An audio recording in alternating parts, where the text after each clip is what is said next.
सभी का स्वागत है। और मैं आज आपके सामने लेकर आया हूं हिस्ट्री में जिस तरह से क्वेश्चन बैंक बताया था, ठीक इसी तरह से मैं आज आप लोगों को ज्योग्राफी में क्वेश्चन बैंक लेकर आया हूं। और ये क्वेश्चन 2010 से लेकर 2024 तक जो क्वेश्चन बार बार पूछे गए हैं आपके एग्जाम पे, वो क्वेश्चन आज आपको मैं दिखाने वाला हूं। तो जो भी स्टूडेंट्स अभी तक मिसाइल क्लासेस के ऐप को डाउनलोड नहीं किए तो जल्दी से प्ले स्टोर से मिसाइल क्लासेस के ऐप को डाउनलोड करके फटाफट आप लोग क्रैश कोर्स में जुड़ जाइए। क्रैश कोर्स का मतलब होता है मेरे प्यारे सिलेक्टेड क्वेश्चन। क्रैश कोर्स का मतलब होता है सिलेक्टेड क्वेश्चन, और इसमें वो क्वेश्चन आप लोगों को प्रोवाइड किया जा रहा है जो आपके एग्जाम में डायरेक्ट आपके एग्जाम में पूछा जाएगा, चाहे वो ऑब्जेक्टिव का हो चाहे वो सब्जेक्टिव का। और सब्जेक्टिव में भी 3 तरह का क्वेश्चन यहाँ पे आप लोगों को पढ़ाया जा रहा है, वेरी शॉर्ट क्वेश्चन और लॉन्ग क्वेश्चन। इतना सारा चीज, साथ ही साथ अगर आपने ज्योग्राफी लिए हैं तो ज्योग्राफी का मैप सेक्शन भी, जो 5 मार्क्स का मैप से क्वेश्चन आएगी मानचित्र से संबंधित, वो भी क्वेश्चन आप लोगों को यहाँ पे प्रोवाइड किया जा रहा है। तो लेट ना करें, जाएं प्ले स्टोर से मिसाइल क्लासेस के ऐप को डाउनलोड करें और कोर्स को ज्वाइन करें। कोई भी दिक्कत होगी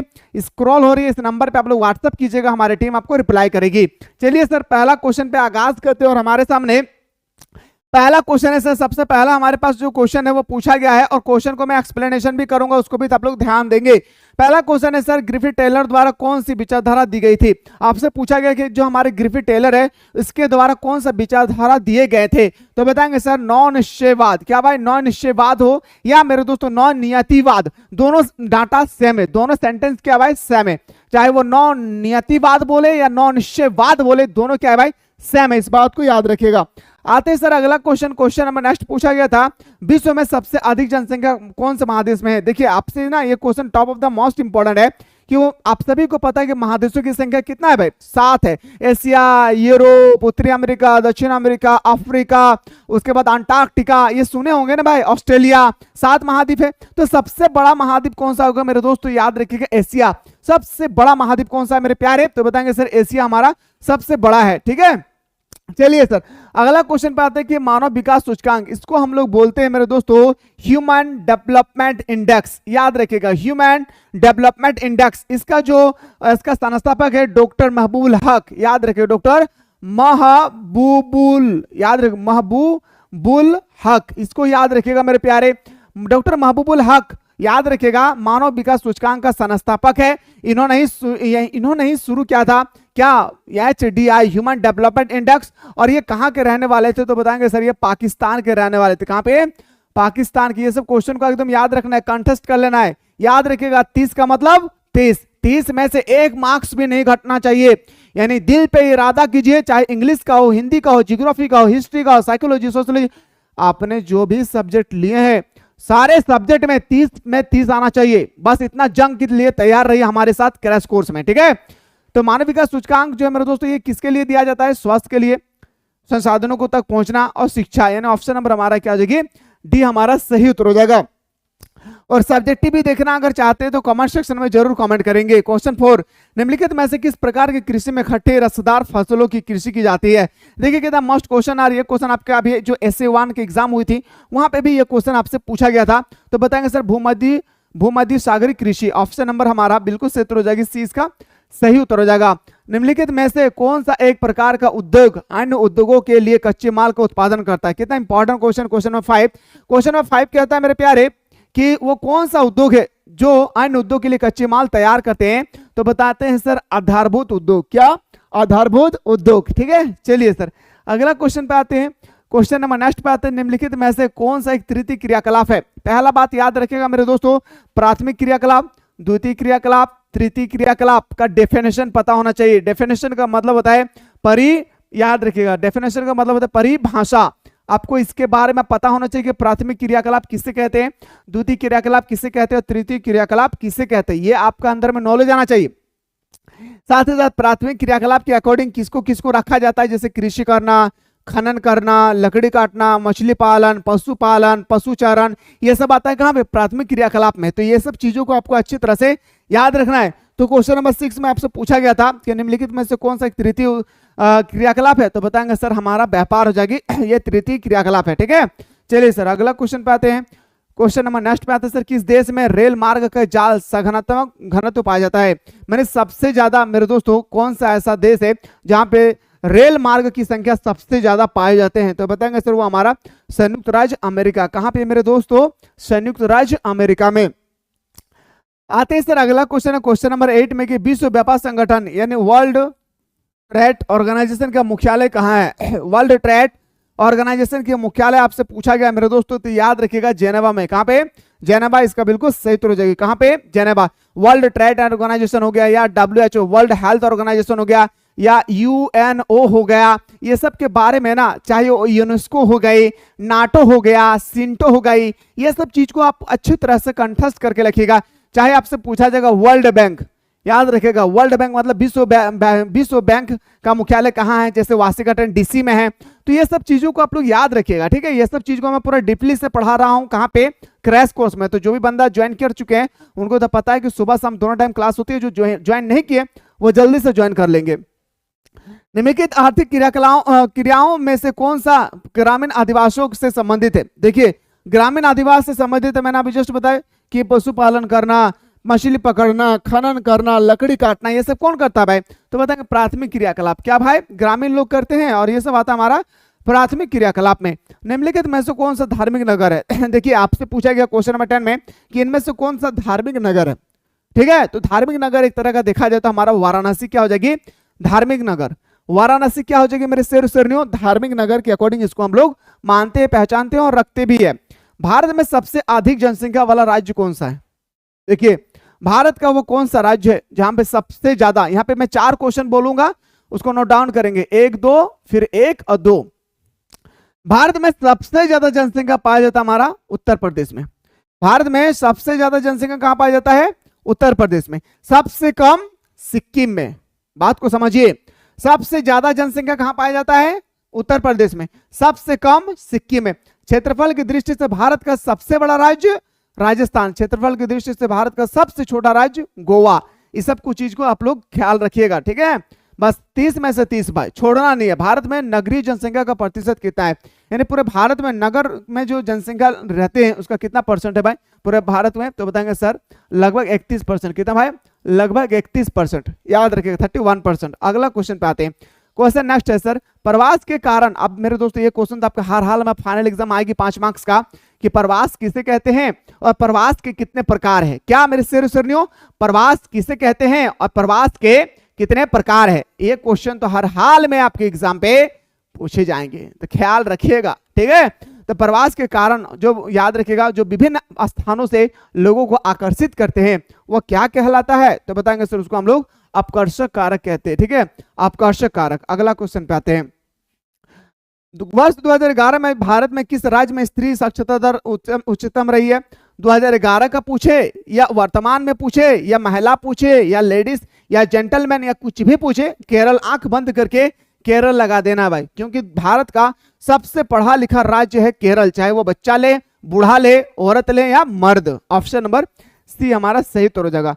आते सर अगला क्वेश्चन कि भारत का सबसे बड़ा नगर कौन सा है? आपसे यहाँ पे पूछा गया। आप सभी को पता है कि भारत में 4 नगर है भाई। कितना? 4 महानगर, सॉरी नगर नहीं महानगर, 4 महानगर है।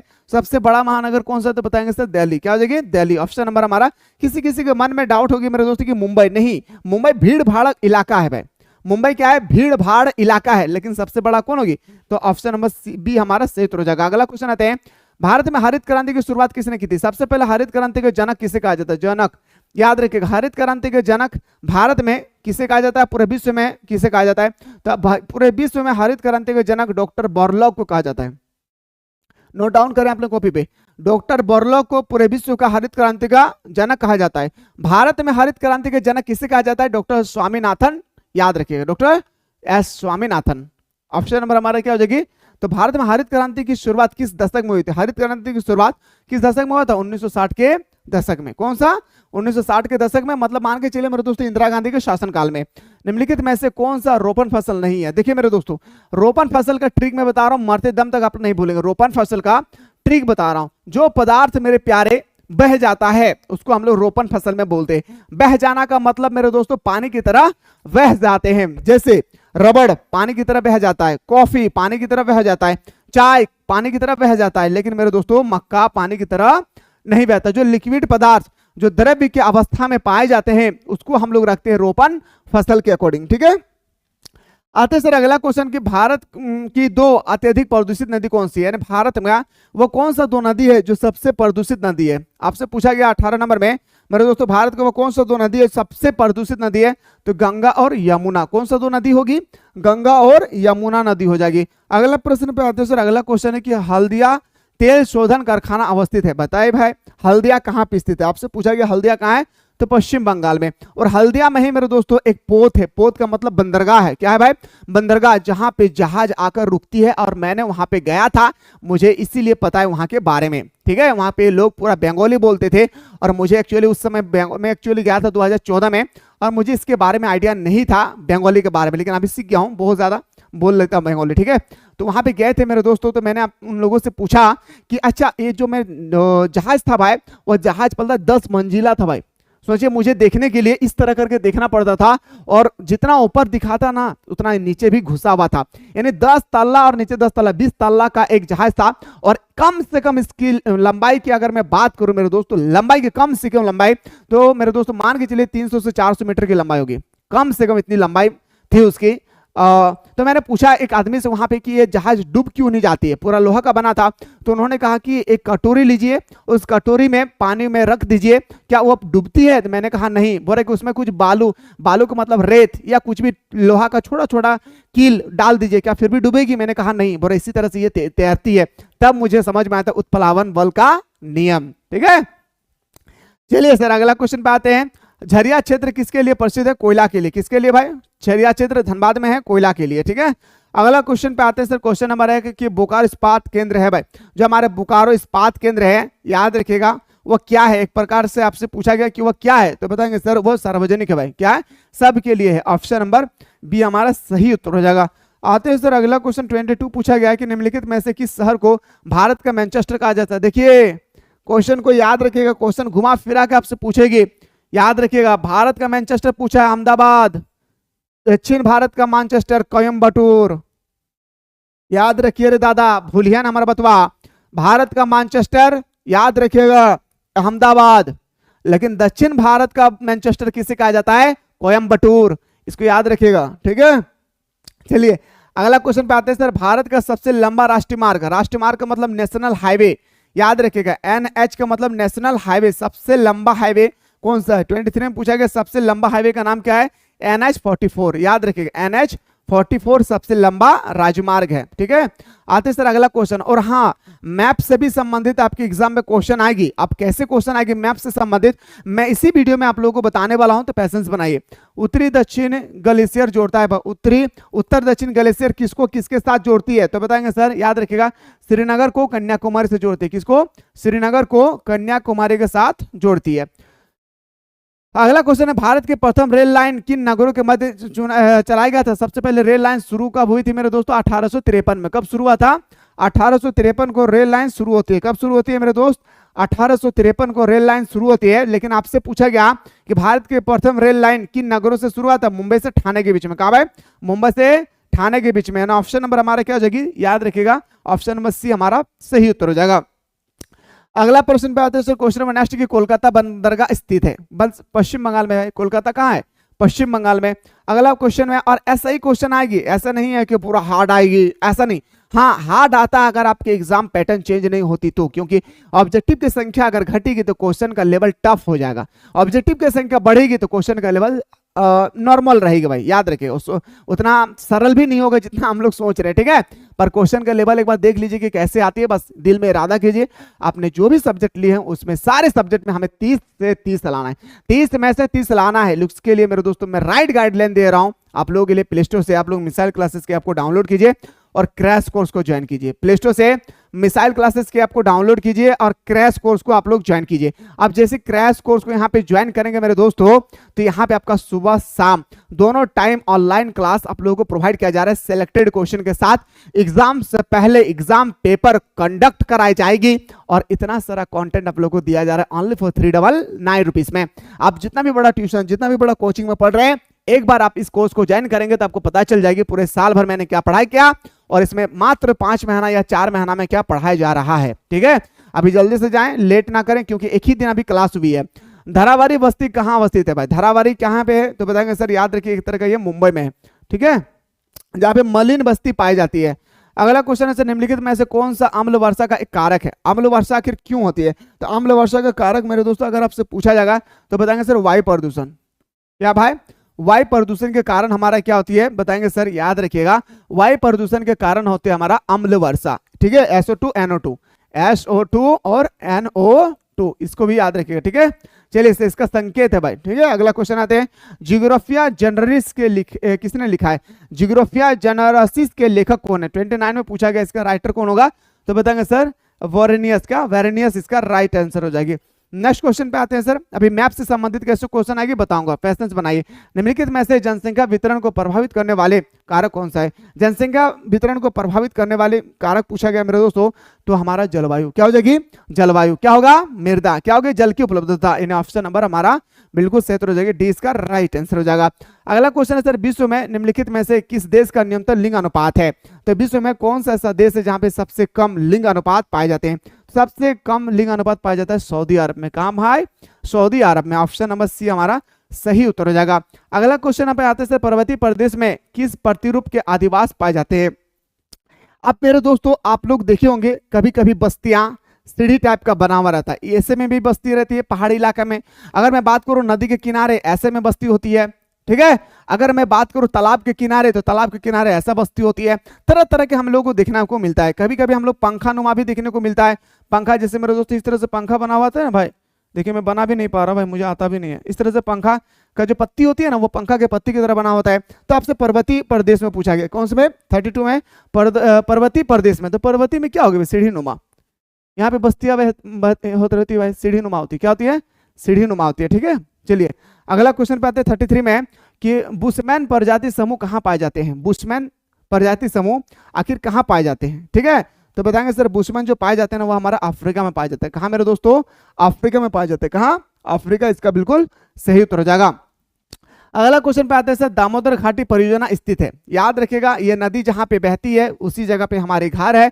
किसी को मुलाकात करना है तो दामोदर घाटी नदी परियोजना जरूर आइएगा। भारत का प्रथम पंचवर्षीय परियोजना में मेरे दोस्तों दामोदर घाटी नदी परियोजना को ही स्थापना किया गया था। ठीक है, चलिए सर, तो बताएंगे सर ये हमारा झारखंड में है, और झारखंड में कहाँ? धनबाद जिला में है। और धनबाद जिला में कहाँ? तो बताएंगे सर पंचेत डैम। ठीक है, चलिए अगला क्वेश्चन पे आते हैं सर, क्वेश्चन नंबर 35 है, बिटुमिनस किस खनिज का प्रकार है? आपसे पूछा गया कि जो हमारा बिटुमिनस है वो किसके खनिज का प्रकार है? बिटुमिनस जैसे मेरे दोस्तों एंथ्रोसाइट किसका है? कोयला का।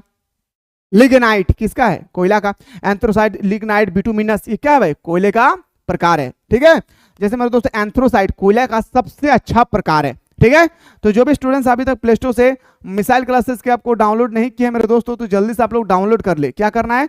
सबसे पहले प्ले स्टोर से मिसाइल क्लासेस के आपको डाउनलोड कर लेना है, और याद रखिएगा आप लोगों को क्रैश कोर्स को ज्वाइन कर लेना है। क्या मेरे शेर शेरनियों?